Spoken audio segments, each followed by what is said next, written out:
Ainda bem que vimos a curta primeiro, porque eu não sabia, achei que íamos falar primeiro e não sabia muito bem como é que ia conseguir falar sem fazer spoiler. Eu acho esta curta-metragem muito bonita. Ela é inspirada numa história real. A melhor amiga da realizadora desta curta morreu mesmo, morreu em 2010, num acidente de moto. E eu acho que quando nós todos pensamos em nós, pensamos que somos todos diferentes uns dos outros, vocês são todos diferentes uns dos outros, e somos mesmo diferentes, mas há uma coisa que nos une, e que é uma coisa que nós nunca pensamos muito nisso. Todos já perdemos alguém, ou perdemos ou vamos perder. E eu acho que isso cria um anel à volta de nós todos. E perder pode ser perder um namorado, uma namorada, pode ser perder um amigo, pode ser perder o pai, a mãe, o irmão, um primo, o vizinho, o que seja. Mas a perda torna-nos todos muito mais próximos uns dos outros do que aquilo que nós pensamos. Nós hoje não vamos falar de todos os tipos de perda que existem, vamos falar da única perda que é irreversível, que é a morte. E eu gostava de começar pela Joana, porque a Joana tem um projeto muito bonito de que eu já ouvi falar 1000 vezes, porque não vamos transformar isto num assunto assim tão pesado, porque há uma perda e há uma forma de chegar lá e de a curar em certo sentido. Eu encaro sempre a perda como quando nós perdemos alguém, seja de que forma for, o que eu sinto é que há um músculo que nós temos que parece que congela. E então de que forma é que pode haver alguma coisa que nos descongele esse músculo? E a arte, nas suas múltiplas vertentes, parece ser a forma mais eficaz e nem sempre é aquela em que nós pensamos primeiro. A Joana tem um projeto muito bonito que se chama Vou Ter Que Ler Para Não Me Enganar, que se chama Todas as Coisas Extraordinárias, que é um projeto que anda por aí a circular. Não é, Joana? Eu gostava que nos falasse um bocadinho disso, de que forma, para já, de que forma é que a arte consegue ativar alguma coisa em nós que nos descongela este músculo. E depois, qual é o retorno que tem tido deste projeto? Okay. Deixa ver, ok. Olá a todos. Antes de mais, obrigada a todos por esta oportunidade de nos juntarmos e de conversarmos. Olha, é giro começar porque há uma relação muito... Eu gostei muito do filme da Nara, não sei se vocês gostaram. Sim. Há uma relação entre o projeto que estou a fazer e o filme da Nara muito clara, que tem a ver com as estratégias, não é? As estratégias que nós encontramos para lidar com o luto. E acho que este filme é muito engraçado porque, além da estratégia para lidar com o luto, ele ainda mostra uma estratégia para lidar com a doença, não é? Aqueles tsurus, que são aquele passarinho, e o origami do passarinho que se faz no Japão, que é um ritual que já vem depois da bomba atómica, não é? No pós-bomba atómica criou-se esse ritual de relação com a doença, porque a doença nos põe muitas vezes em confronto já com a ideia de luto. E há essa estratégia. E depois há uma estratégia que eu acho muito bonita, que para mim é uma estratégia de ligação, que é o facto dela usar a areia.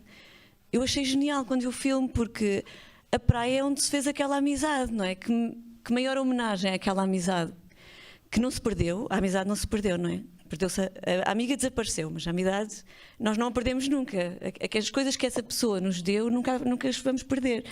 E a forma da homenagem, ser um filme de animação com areia, eu achei tipo, esta mulher é incrível, que leveza, que maravilha. Então gostei, fiquei assim muito tocada por essa mistura entre a técnica da areia, as imagens filmadas, não é? O stop motion com os passarinhos e as fotografias. Fiquei assim muito tocada. Então eu acho que a arte é um bocadinho isso, não é? Nós encontrarmos as ferramentas certas para falar das coisas que nos inquietam, que nos movem, e para criar uma ligação forte, um vínculo forte. Então, esta peça que nós trazemos, que nós fazemos, este projeto Todas as Coisas Extraordinárias, também está a pegar nisso. Primeiro porque pega num texto em inglês, que se chama Every Brilliant Thing, desculpem o meu inglês, mas que esse texto vai buscar a história, a qual eu dou voz, sou atriz e dou corpo, de uma pessoa que conta também, como aqui a Nara faz, vai à história de vida, não é? Começa nas memórias, começa no nascimento, e conta como é que aos 7 anos... em criança se confrontou com a primeira tentativa de suicídio da mãe e criou uma estratégia para lidar com isso. A peça fala também de luto, porque a mãe, ao fim de várias tentativas, consegue suicidar-se. Quando conto esta história, já estou num lugar em que já estou bem com isso. Portanto, eu já fiz o meu processo, eu já estou a ligar-me às coisas boas que tenho, que eu não perdi e que só ganhei da relação com a minha mãe. E falam-se de várias estratégias, como é que na infância se lida com isto, como é que depois na adolescência se lida com isto, já com outro nível de consciência das coisas, já com um outro nível de revolta, já uma outra complexidade de sensações, e depois na idade adulta. E depois, muito depois da morte, pronto, há isso, há a noção de que é preciso fazer um processo, que a vida é um processo e essas experiências fortes que nos põem em contacto com a vida, o nascimento e a morte se calhar são assim as mais fortes, precisam de processo, precisam de ser vividas. Eu acho, é um tema muito grande, não é? Mas se há coisa que a arte permite e cada pessoa encontra a sua forma muito diferente, e todas as formas são válidas porque são a forma própria dessa pessoa e cada pessoa tem que encontrar a sua, é esse momento de parar, de parar e encontrar uma forma sua, seja um origami, não é? Seja pôr as mãos na areia, seja ir ver o mar. Como é que nós encontramos e damos forma, e todas as culturas têm um bocado isso também, não é? Forma que, se por um lado faz o processo da perda e o integra, não é? Na vida nova, porque a vida fica aí, também liga à vida, porque há ali uma vida que nós não perdemos, só ganhamos. E acho que é essa estratégia que nós temos. Mas temos que parar, e isso hoje em dia é muito difícil. Ou seja, há um ato de resistência na arte e no luto. E acho que esse ato de resistência tem que ser feito, e é muito forte. Seja porque há uma ideia há um ritmo que nos obriga a uma certa eficácia, uma certa produção, seja porque há uma ideia de que temos que estar sempre bem. Hoje em dia há essa coisa, essa ditadura da felicidade, que é uma chatice. E não, às vezes não estamos bem. O rio tem que correr, o mar sobe e desce, e nós também temos momentos e é importante parar, não sei, acho que é isso que me faz pensar. E a arte ensina-nos isso também, eu acho, ou quando nós recorremos a ela, que é essa ideia de que pode haver beleza na tristeza, não é? Nós podemos estar tristes, podemos estar em dor, podemos estar em perda, e descobrir uma forma disso ser bonito, de não ser, o mundo não acabou, não temos que desistir por causa disso, não é? E eu não sei mesmo se há outra ferramenta que torne isso tão claro como a arte, seja qual for a modalidade que dela se escolha. Sim, porque eu acho que é isso, quando vivemos uma experiência forte e temos a coragem de parar, encontramos sempre uma forma nossa de nos ligarmos, que vai ser único. Vai ser aquela forma de respirar e de fazer que é só nossa. E acho que, de certa forma, isso nos faz trazer algo ao mundo diferente. E à qual quem estiver um bocadinho perdido, de repente, se pode ligar e encontrar ali uma referência. Acho que a arte também é uma estratégia de processamento, mas de ligação. Sim. Esta sessão é mais uma vez organizada em parceria com o Festival Indie Júnior e parte de uma premissa sobre a qual eu tenho algumas dúvidas, que é a de que o luto é mais difícil de aceitar numa determinada idade ou até uma determinada idade. Eu tenho mesmo muitas dúvidas sobre isso, Eu acho que nunca ninguém nos ensina a perder. Não sabemos como é que isso se faz e não tem nada a ver com a idade. Mas a Maria, que tem 16 anos, e eu gosto de olhar para ela assim como uma espécie de embaixadora das pessoas que têm 16 anos, que eu acho que é a nossa primeira idade realmente maravilhosa.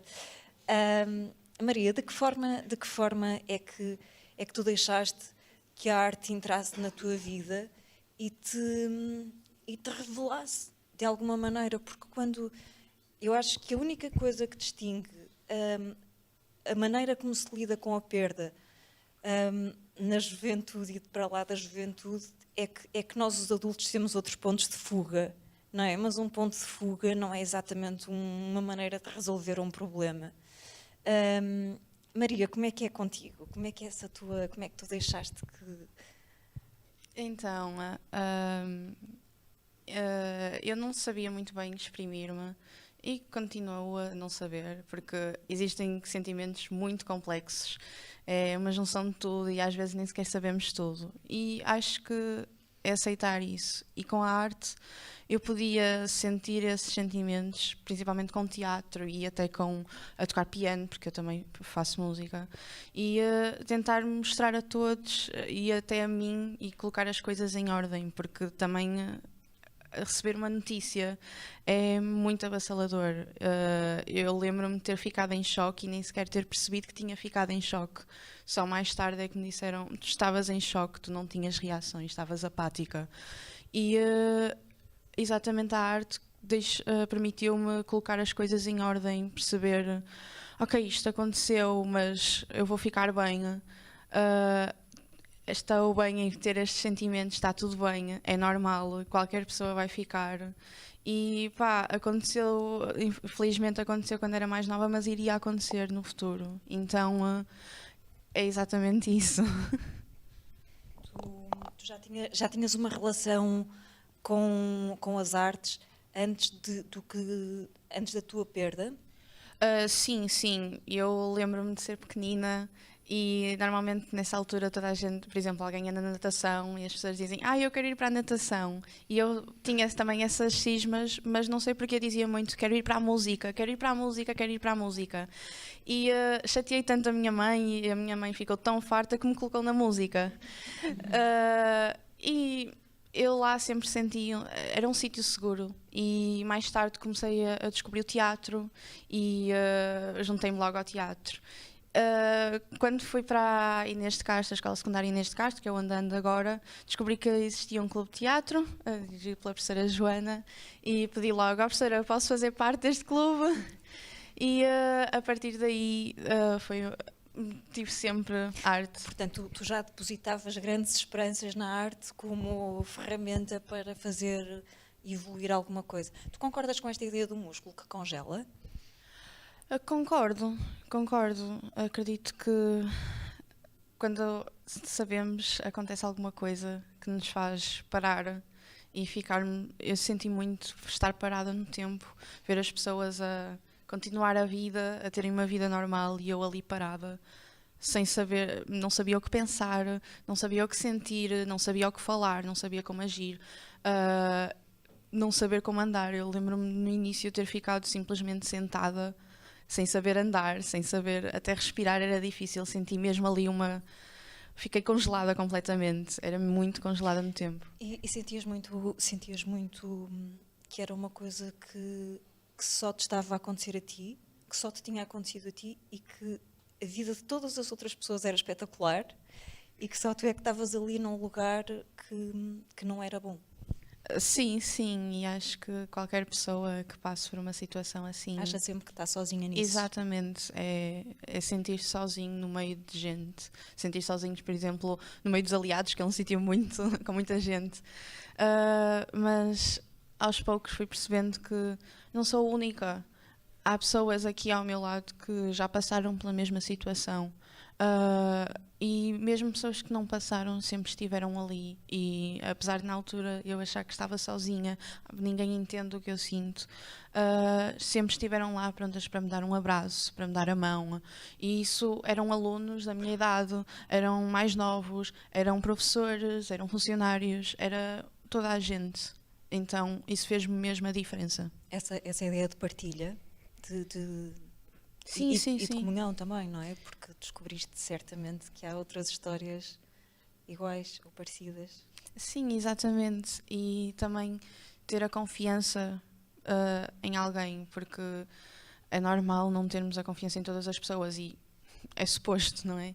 Mas existir sempre um núcleo que eu sei que posso confiar, porque sempre estiveram lá para mim, sempre me deram a mão, e poder exprimir, pode não ser tudo, mas exprimir nem que seja 1% do que eu estou a sentir já é ótimo, e deu-me mesmo muita ajuda, muito apoio. E há uma ideia de que nós falámos antes desta sessão, eu e a Maria, que é uma ideia que eu acho que partilhamos, e é a prova de que realmente isto das idades conta muito pouco, que vemos as duas mais ou menos da mesma maneira, que é olharmos de fora para nós como se fôssemos uma série da Netflix. E então estamos em processo e há um bocadinho a curiosidade de saber como é que a série, que somos nós, vai terminar. Então há umas temporadas em que nós somos o super-herói e conseguimos superar, e outras temporadas em que aquilo acaba assim um bocadinho menos bem, não é? Maria, queres falar um bocadinho disso, desse processo e do que se sente de cada vez que revertemos a vontade de desistir? Então, como qualquer série, o personagem está sempre muito alegre, ou está muito triste e todo deprimido e a vida é horrível. Meio que acontece comigo às vezes e penso, às vezes a temporada acaba assim, num nível assim mais triste, mas depois começa a outra temporada, digamos assim, e aquilo começa a voltar a ficar mais alegre, digamos assim. Mas é de estilo... vai andando, eu acho que é um processo. Somos pessoas, não é? Não temos que ser 100% constantes, não é?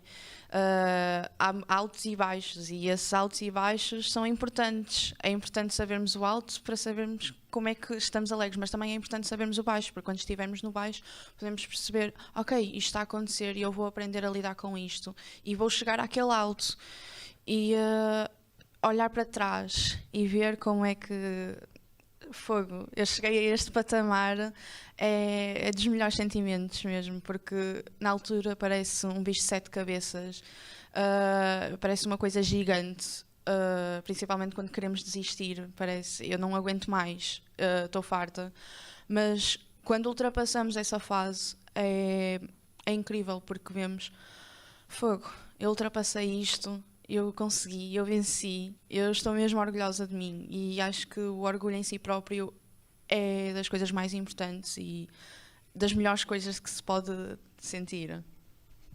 Professora Joana, esta ideia de que fala a Maria, de só podemos reconhecer o alto depois de termos estado em baixo, faz aqui um paralelismo também com esta ideia da perda, porque na verdade nós só podemos perder uma coisa que já tivemos, não é? Quem não tem nada, não tem nada para perder.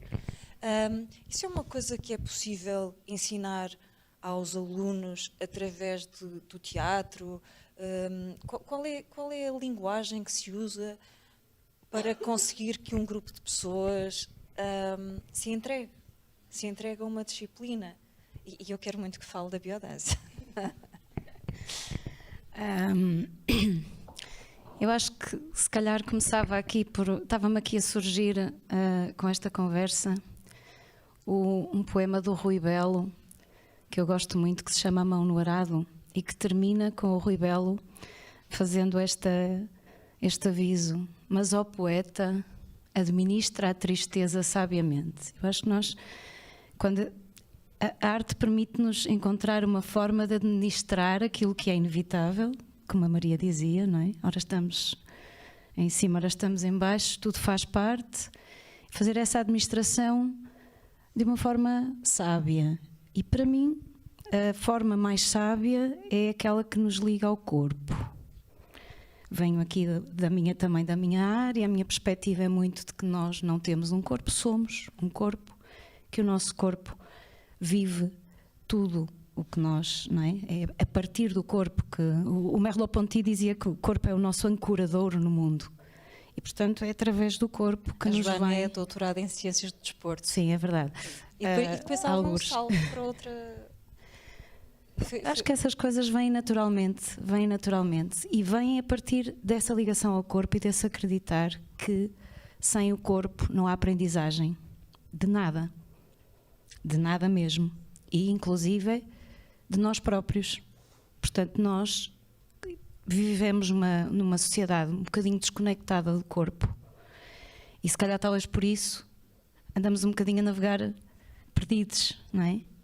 E para mim é essa relação, esse resgate da escuta do corpo, porque ele é sábio, ele fala connosco. É engraçado como a linguagem, nós quando queremos dizer que compreendemos perfeitamente e apreendemos um assunto, dizemos que incorporamos. E incorporamos. O corpo está aí, não é? É trazer para o corpo. E a gente só domina um assunto ou nós próprios, descobrimos-nos a nós próprios quando estamos em contacto com o nosso corpo. A arte é corpo. Qualquer que seja a forma de arte, a arte é corpo. A voz é corpo.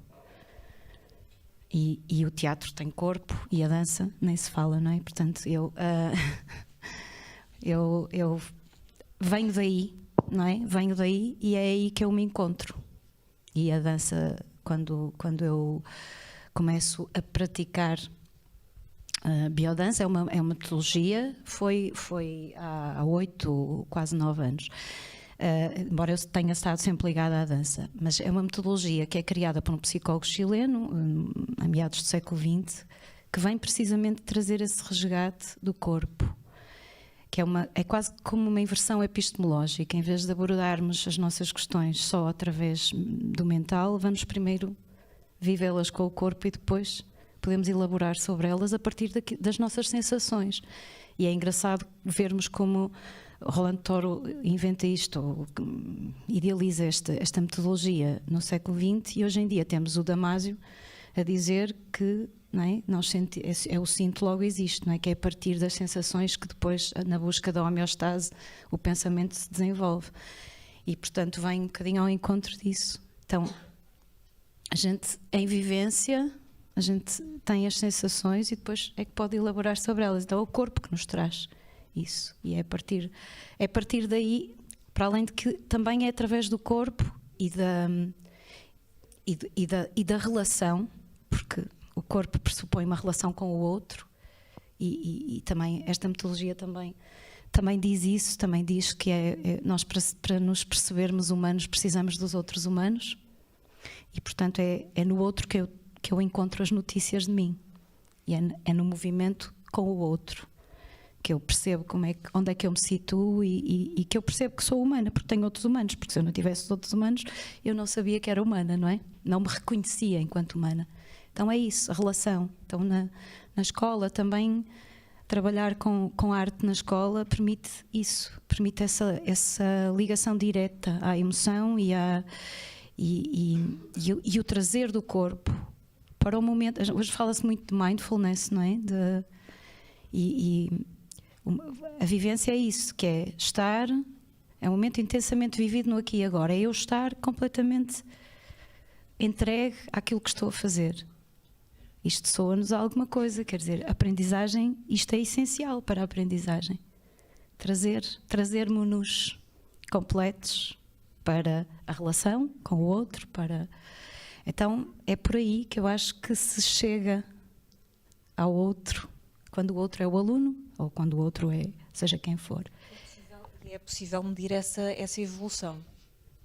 É visível, e é visível e vem, muitas vezes vem do testemunho, não é? Do próprio testemunho dos próprios alunos. Eu em mim consigo medi-la, consigo perceber o que é que isso me traz em termos daquilo que me permite, eu no mundo, não é? Eu no mundo, como é que eu me relaciono, como é que isso melhora a minha relação comigo própria, com o outro e com a totalidade, digamos assim. Porque há essa capacidade de revelação através das artes, a revelação de nós próprios, não é? Descobrimos que somos outro, que que até ali não sabíamos que éramos, não é? Sim.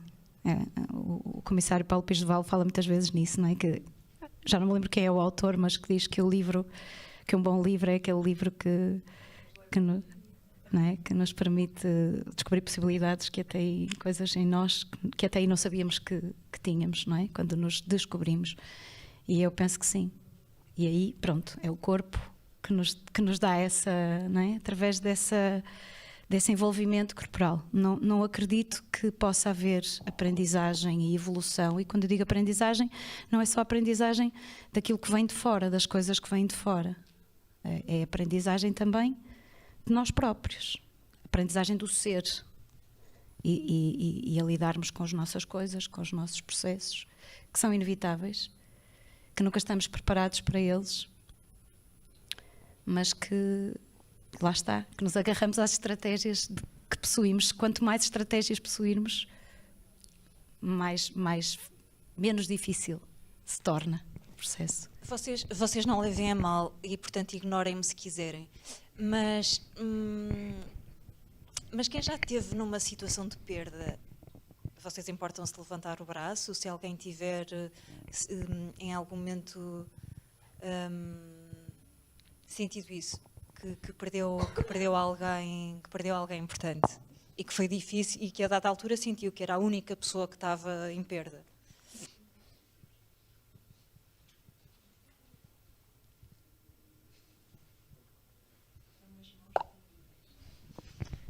Muito bem. Professora, a psicologia é uma forma mais convencional de conseguir criar relação com os alunos, com as pessoas desta idade, ou como é que trabalha isso? Como é que tenta chegar ganhar essa confiança em pessoas que estejam numa situação de luto? Então, bom dia a todos. Não sei se me estão a ouvir. Sim. Eu diria que começava um bocadinho por pensarmos o que é isto da psicologia. Se calhar olhando da psicologia, e se me permitem aproveitar aqui a bela memória daquilo que a curta-metragem nos trouxe, acho que de facto a psicologia nos ensina ou nos dá uma grelha para interpretarmos um bocadinho aquilo que foi a mensagem de hoje, que é de facto olharmos para esta dimensão, tal como começa o filme, que é Eu Nasci na Praia, não é?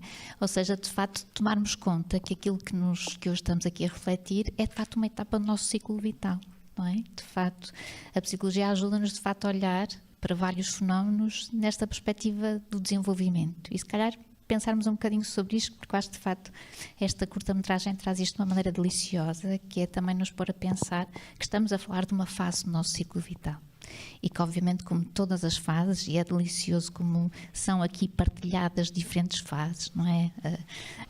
A primeira infância, as primeiras relações amorosas, as primeiras partidas, as primeiras viagens, e que obviamente sempre que estamos a falar de ciclo vital, estamos a falar de um processo de mudança, estamos a falar de um processo de dar resposta a diferentes marcos e, obviamente, que cada desafio e cada mudança significa muitas vezes o abandonar de um estádio, de uma zona de conforto, para passarmos ao próximo, não é? Ou seja, quando nós falamos de facto de perda, aqui estamos obviamente mais focados num tipo de perda que a curta-metragem nos traz, mas se calhar o olhar da psicologia levou-me a identificar outros, não é? Há ali de facto diferentes perdas, cada etapas do nosso desenvolvimento propõe-nos nós a ter que abandonarmos uma zona de conforto e a passarmos a outra, não é?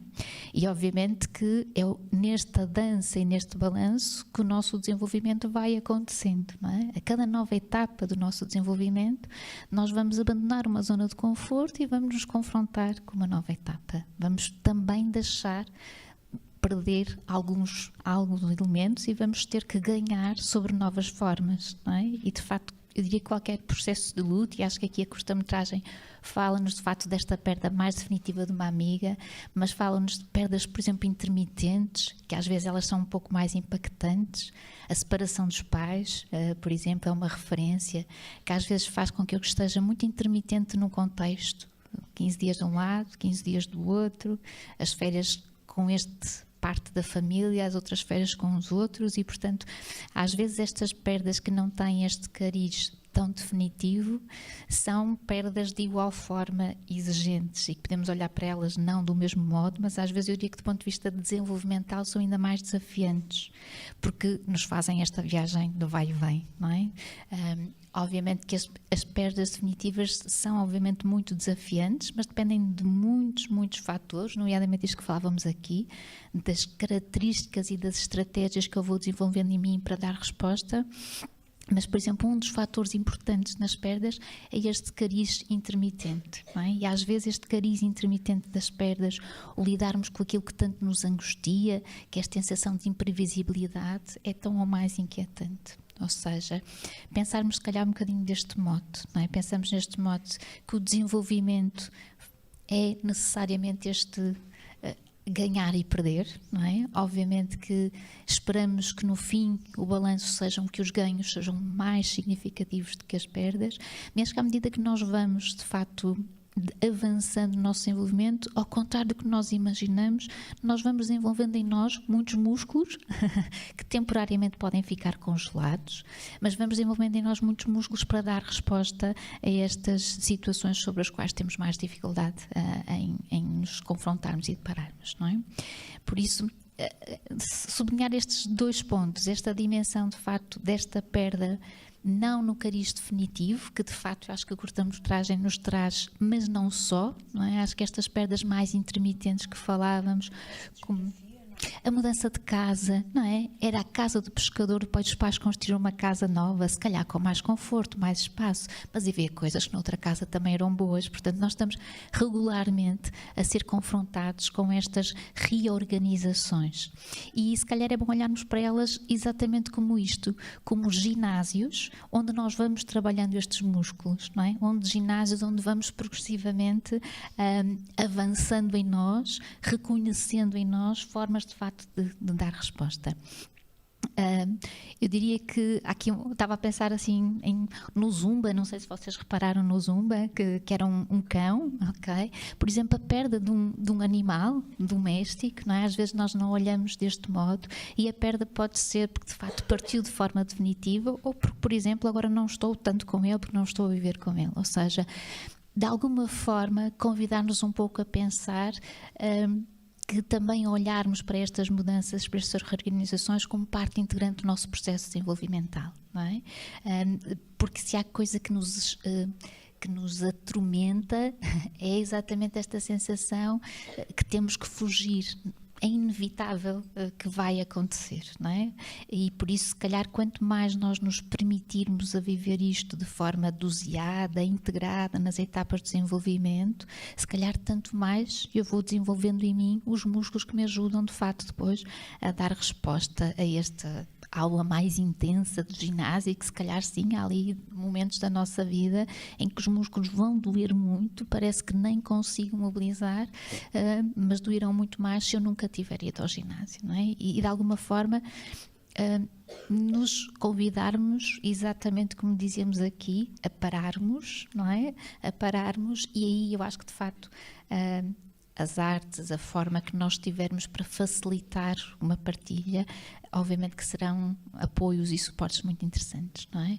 Acho que de facto a arte tem uma questão que acho assim extraordinária, que é nós temos aqui a história de alguém e de repente a psicologia encontra marcos muito interessantes para falar sobre a perda, como estes que vos falava, não é? Do ciclo vital e que o nosso ciclo é feito de muitas perdas, que as perdas podem ser permanentes ou que podem ser intermitentes e não significa que as primeiras sejam mais lesivas que as segundas, que muitas vezes as segundas são tão lesivas quanto as primeiras, exatamente pelo nunca termina, nunca me permite passar para o estádio seguinte, porque quando eu me estou a propor, volto a recuar, okay?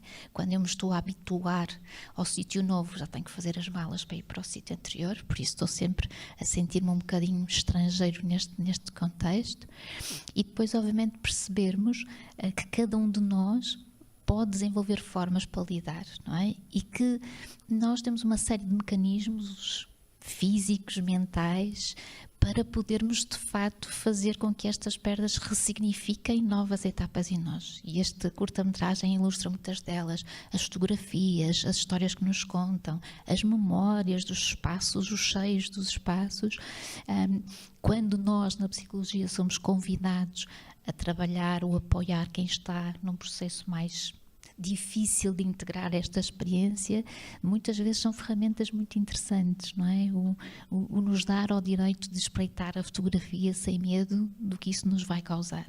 O contar das memórias, muitas vezes para nós, nestes acompanhamentos individuais, o perceber as narrativas, o conteúdo das narrativas sobre quem partiu, ou sobre a experiência que de facto se teme perder, são indicadores importantes do quanto naquele momento o músculo já está a voltar a funcionar de maneira menos dorida, de facto.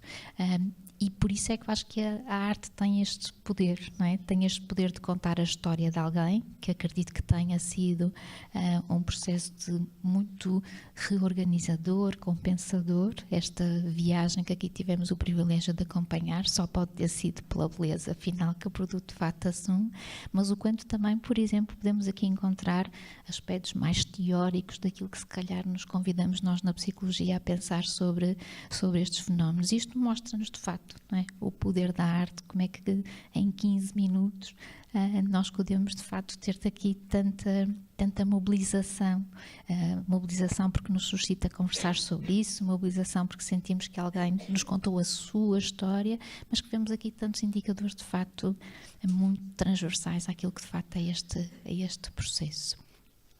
E por isso, dar conta, quando perguntava o que é a psicologia, aqui se calhar estava mais a pensar nesta psicologia do ponto de vista de uma grelha teórica, eu acho que de facto estes são pontos que me parecem importantes. E o primeiro é isto, faz parte do nosso ciclo vital. Eu trabalho particularmente com gente mais nova e muitas vezes uma das dúvidas, mas depois aqui o meu colega Júlio também poderá reforçar, uma das dúvidas que as famílias nos trazem é conto ou não conto. Deve ou não deve participar nos rituais? Isto é outra coisa importante, os rituais, como vimos aqui, não é? Os rituais têm uma função organizadora, estruturante, sobretudo quando estamos com a sensação que a areia nos está a escapar, não é? Cumpre muitas vezes esta função, já se sabe o que se espera, esta sensação muitas vezes de uma partilha que não é necessariamente designada, mas que nos sentimos acompanhados naquele ritual, não é? E particularmente nestes momentos os rituais cumprem de facto uma função, mas o significado destes rituais são muito idiosincráticos, estão muito para lá sequer só de uma cultura, não é? E Portugal é notório disso, se calhar numa aldeia vive-se de uma forma, noutra já se de outra, e portanto somos um espaço de facto muito pequeno. Esta importância de facto dos rituais, mas como eu vos dizia, assim para sumariar, um ponto que me parece importante é isto, e sobretudo que estamos aqui a conversar com escolas, e esta parece uma mensagem importante, é aceitarmos que faz parte do ciclo vital, e tal como falamos de tanta coisa sobre o nascimento, a adolescência, também se calhar dar-nos espaço a falar sobre esta etapa do ciclo vital, sem receio, sem pudor, sem inquietação, porque obviamente tudo aquilo que nos assusta torna-se um bocadinho mais difícil de gerir e de lidar, não é? Esta eu diria que se calhar era uma das mensagens mais importantes que se calhar da psicologia deixava, que é integrarmos de facto tal como é. Okay? É a única certeza com a qual nascemos, é que a dada altura vamos pelo menos deixar de ter esta forma de convivência e de presença, com a certeza porém que isto fica na presença de com quem nós convivemos, não é? Não é de facto um fim definitivo, é isso. O nosso corpo pode deixar de cá estar, mas as experiências que o nosso corpo permitiu a quem connosco interagiu, são de facto muito para lá, e ficam para lá muitas vezes de várias gerações, não é? E portanto, face a isto, gerirmos se calhar com mais serenidade, com menos medo de tocar, não é? Às vezes lidamos estes temas como se fosse assim um ovo de casquinha muito, muito fina, com medo de manusear, e isso eventualmente pode nos permitir treinar menos músculos, não é? Porque mexemos tanto pouco que o músculo está mesmo muito emperrado, não é? E portanto, quando é preciso pô-la funcionar, que dor que causa, não é?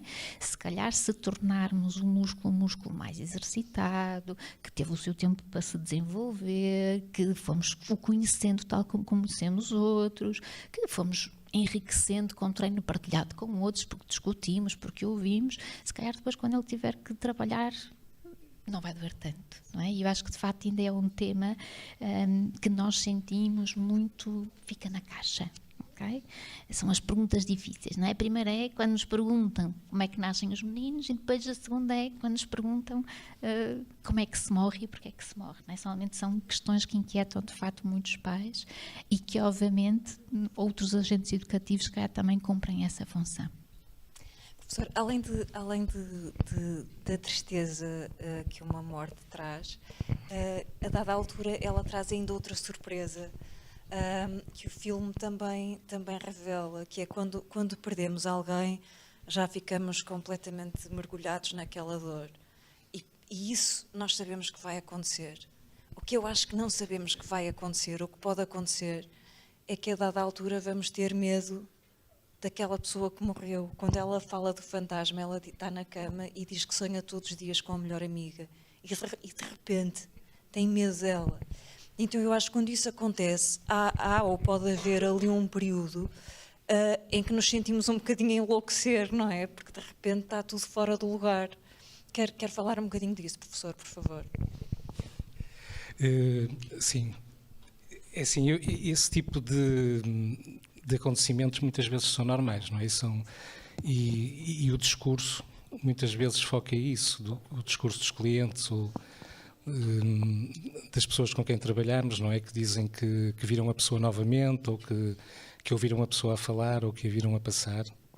E, portanto, isso muitas vezes são situações que surgem durante o processo, não é? Claro que isto pode fazer alguma confusão, sobretudo numa altura em que a pessoa está mais fragilizada, em termos emocionais, e esse impacto emocional que traz a perda faz com que muitas coisas sejam colocadas em dúvida, não é? Em questão. E a adaptação a isso nem sempre é fácil, não é? Eu, no entanto, ia aproveitar aqui uma coisa que se falou, que era aquela que achei muito interessante, que nunca tinha ouvido, que era a questão do músculo congelado, que me parece, de facto, descrever muito bem o processo de reação à perda. E aqui o que me parece que pode ser perigoso é a questão do músculo ficar tão rígido que pode quebrar, não é? E essa flexibilidade de adaptação, como a professora Joana falava, nomeadamente a vivência através do corpo ou a mentalização das emoções naquela altura, ter essa capacidade de adaptação faz de facto toda a diferença, não é? Porque o problema é quando o músculo fica tão rígido que acaba por quebrar, e essa não adaptação provavelmente conduz à patologia, conduz ao luto problemático. E, portanto, aqui o que me parece importante, se calhar até fazendo a ponto com o filme e com a maioria dos jovens que estão aqui a assistir, o que me parece importante é que a adolescência é um período que é um período em que as emoções são vividas de forma muito intensa, não é? Portanto, há um conjunto de experiências novas que surgem quando o adolescente está a criar a sua identidade. A Maria também falou muito bem sobre isso, não é? Sobre o processo. Alguém aqui disse que isto era um processo, não é? Que nós vamos fazendo. E, de facto, as emoções na adolescência são vividas de forma muito intensa. E muitas vezes são coisas novas, não é? Que nós, quando somos adolescentes, não sabemos como lidar com isso. E parece que num dia o mundo praticamente deixou de existir, aconteceu-me tudo de mal, mas no dia seguinte já sou a pessoa mais feliz do mundo outra vez, não é? E o luto, quando o luto surge, e aqui estamos a falar não necessariamente de perder uma pessoa, pode ser perder um animal de estimação ou outra coisa qualquer, porque na adolescência, de facto, o luto pode ser visto sobre essa perspectiva. O impacto do luto é trazer aqui, de facto, quase um tsunami em termos emocionais. Não é? E a pessoa, se já não sabe ou está a aprender a lidar com determinadas coisas, com isto ainda muito mais difícil é conseguir lidar, não é? Porque é que a arte, agora pegando aqui, fazendo a ponte com a arte, não é? Porque é que a arte pode ser muito importante? Eu tenho uma espécie de um mantra para mim próprio. Eu gosto muito de ler, de ouvir música, de tocar música, de ver filmes. e tenho uma espécie de um mantra que é: em períodos de maior pressão eu digo a mim próprio, a arte salva-nos. E eu sinto isso, não é? Eu quando estou mais em baixo e vou ouvir música ou vou ler desenfreadamente, e sinto que isso me salva mesmo, não é? Eu acho que a arte é mesmo importante para isso. E porquê é que nos salva? Porque me permite projetar aquelas emoções que, se eu guardar dentro do meu corpo, como dizia a professora Joana, vão-me fazer mal. Não é? Então essa exteriorização dessas vivências, essa capacidade de perceber numa letra de uma música que o músico também está a falar daquilo que eu estou a sentir, e como a Maria dizia, afinal alguém que também sente isto tal como eu, isso permite-me organizar em termos emocionais, não é? Isso faz com que o processo avance, que é o que é necessário, é que o processo avance, que não pare, porque quando o processo fica parado, a coisa corre mal, geralmente, não é?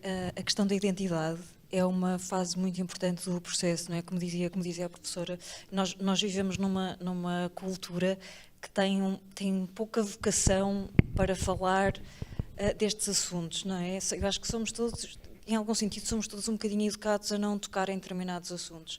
E eu acho que mesmo hoje aqui esta conversa é a prova disso. Nós não abordamos nenhum caso particular, ninguém sabe do que é que a Maria está a falar, eu não tenho a certeza de que isto seja bom. E então eu acho que é muito mais fácil. Eu não gosto da palavra empatia, mas é muito mais fácil criar identidade às vezes com uma obra de arte, não é?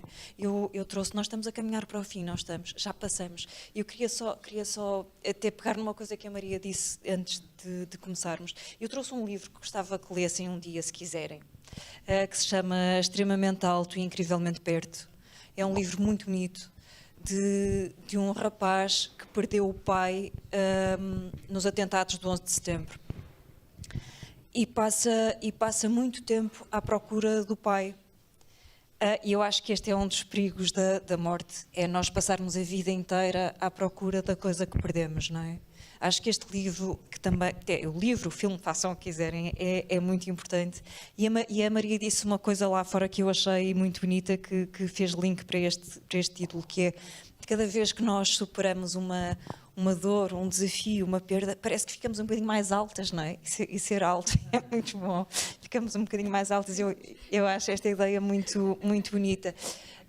Vou passar para o lado. Professor, queria acabar? Deixe-me só corrigir que eu sou psicólogo. Estão-me sempre a chamar professor, mas eu na realidade sou psicólogo. Porque não dá para tratar por psicólogo. Psicólogo não é bonito, mas quero terminar. Entretanto, perdi-me. Estávamos a falar daquela questão da importância do processo, não é? E de facto, e depois houve aqui uma coisa também importante. Eu devia ter trazido um bloco de notas para ir tirando notas. Eu penso que foi ali a colega que falou, que disse que há um bocado aquela questão da ditadura da felicidade, não é? Hoje em dia, quando as pessoas estão tristes, parece que é uma coisa muito má, têm que esconder isso. Podemos ter um papel e dizer: estou triste, e depois? Não é? Exatamente. E isso mesmo nas consultas, não é, de psicologia, nota-se muito, que as pessoas têm essa necessidade, de facto, de serem felizes, mas quase como se fosse uma coisa obrigatória em termos sociais, não é? E o processo, lidar com a tristeza e aprender com ela, e às vezes a arte também cria coisas bonitas nesses períodos, não é? Às vezes, ou muitas vezes, aliás, aprender isso eu acho que é muito importante, de facto. Obrigada. Queria passar para o lado disso, saber se algum de vocês tem alguma pergunta que gostasse de fazer ou alguma coisa que gostasse de partilhar, que venha aqui a propósito disto tudo que estivemos a falar.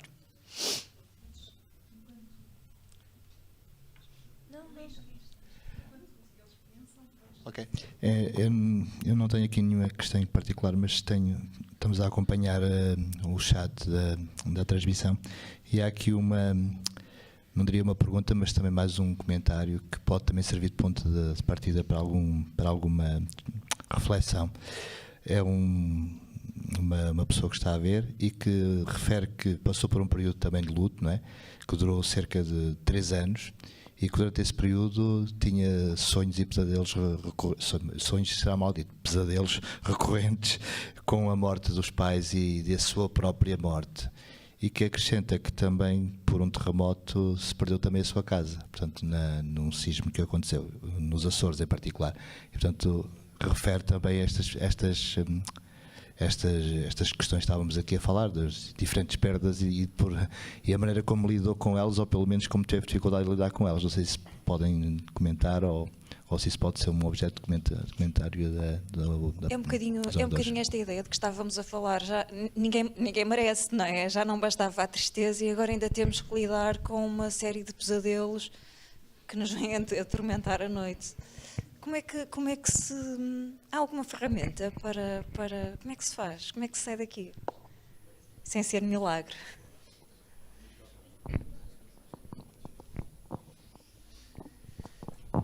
Assim, não sei, sinceramente não sei, mas acho que faz parte também do processo de que falávamos há pouco, não é? Claro que se nós conseguirmos encontrar estratégias, não é que se falou aqui tanto da importância das estratégias para lidar com o processo de luto, provavelmente isto ajudará a que o luto não se torne num luto problemático, não é? Mas como eu dizia inicialmente, no pós-luto este tipo de situações são normais. A forma como a questão estava colocada, eu estava aqui a ouvir, estava a pensar se não seria uma coisa quase stress pós-traumático, quase, não é? Já não propriamente uma questão habitual, mas se calhar algo mais para além disso, não é? Não sei, falando assim de cor, é um bocado arriscado também estar a fazer, mas assim, as coisas evoluem naturalmente, um pouco como a Maria explicou quando falou, não é? Eu tenho uma pergunta. Ninguém tem. Eu gostava mesmo de ouvir as vossas. Não? Sim? Há ali uma pergunta no fundo? Não? Bom, então eu tenho aqui uma pergunta desde o início da sessão para a Joana, que tem estado a apresentar esta peça, a Joana Pupo, neste caso, esta peça que trata estas questões tão difíceis através do teatro. Como é que os jovens reagem? Porque eu sei que é uma peça muito participativa, onde não é esta situação clássica em que temos os atores no palco e os espectadores sentados sem fazer nada. Qual é a reação? O que é que têm aprendido neste processo também, vocês enquanto companhia, na relação com os jovens, especificamente trazendo esta peça com questões como estas? Boa questão. Acho que reagem de muitas maneiras porque somos todos diferentes. Acho que só falta dizer isso em relação a esta questão da arte. É que uma coisa boa que a arte nos permite é que nós não somos todos iguais. E de repente temos a possibilidade de exprimir as coisas de uma forma completamente diferente. E acho que, por exemplo, se houve um desafio na minha vida, eu só hoje é que tenho noção disto, foi fazer o 12º ano. Porque para mim, para o meu corpo, era muito difícil estar sentado numa cadeira 1h30 como agora estou. Já estou a ficar super inquieta e não quero que ninguém note. Mas para mim era muito mais natural começar a dançar, levantar-me, fazer o pino. E eu na altura nem sabia isso, havia só um desconforto enorme, eu não sabia o que era. Eu até tinha um lado curioso e gostava de estudar, mas aquilo era extremamente antinatural para mim, não era a minha forma. E acho que essa coisa da arte nos permitir pegar num instrumento qualquer, não é? Eu posso ser artista, pegar num violino, porque está ali um amigo músico, mas eu posso tocá-lo como um barre, ou posso começar-lhe a partir as cordas e a usufruir do som que isso me dá, a batucá-lo. Ou seja, há tantas formas diferentes de sentir, não é? Esta questão do luto, por exemplo, em tantas culturas, tem tantas formas que... Acho que tem simultaneamente a arte permite-nos aceitar a nossa forma própria, mas também ligar-nos aos outros nisso, porque acho que esta coisa que se falou do isolarmos-nos e congelarmos as nossas emoções tem um perigo gigante, não é? De nos aniquilar, de nos absorver por dentro, não é? Aquela coisa que chamamos a depressão, que parece que a nossa mente, a nossa alma, o nosso espírito, a nossa inquietude foi por um ralo, não é? Eu fiquei congelado, E a arte, pouco a pouco, às vezes porque eu tenho um amigo, outras vezes porque eu tenho um violino, ou porque eu tenho um martelo, ou porque eu tenho um pincel, ou porque eu tenho o meu corpo, eu começo a ligar-me ao chão, ao outro, à coisa, começo a transformar aqueles sonhos, não é? Que são coisas da minha imaginação, é uma prenda que a mente me envia durante a noite, e eu posso começar a fazer qualquer coisa com isso, a desenhar, ou a escrever, ou...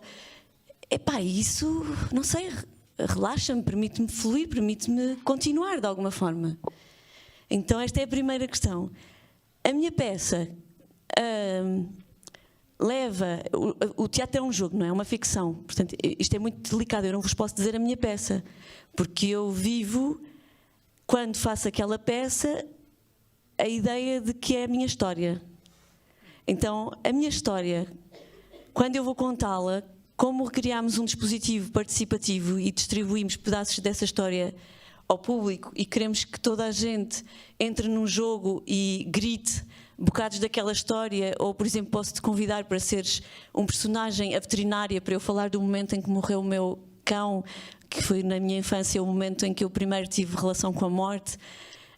E quando me vem o luto na minha família, eu já conhecia a morte por causa disto, tinha morrido o meu cão, então eu vou pedir ajuda ao público, e a peça temos descoberto que nos coloca numa situação que, por um lado, é divertida, por outro lado, exige querer, não ter medo de estar presente, de se expor, porque toda a gente tem que, num dado momento, gritar, falar.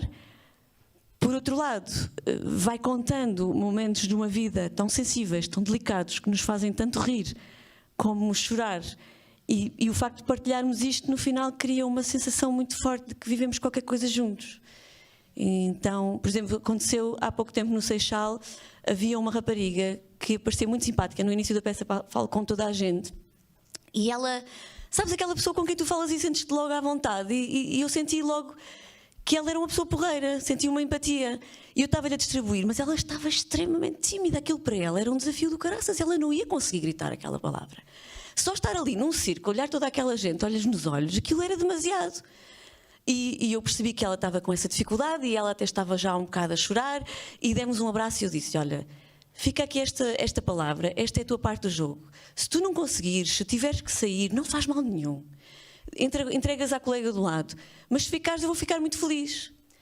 Pronto, aquela sessão teve as suas curvas todas, porque numa peça participativa acontecem sempre muitas coisas que não se estão à espera, vai-se... E no final, quando ela veio, por acaso ela veio ter comigo, foi muito bom, e veio-me dar um grande abraço, e eu disse: fiquei mesmo feliz. E vou-vos dizer, durante aquela hora e meia, sempre que eu olhava para aquela pessoa, ela estava a ser difícil, ela virava a olhar, estava a ser muito difícil. E eu tentei também não pô-la em xeque e também respeitar isso. E no final, ficaste. E demos um grande abraço. Ela disse: fiquei, e foi muito bom. Isto, não sei, isto é uma vida. É mais do que muitas palmas, é muito bom.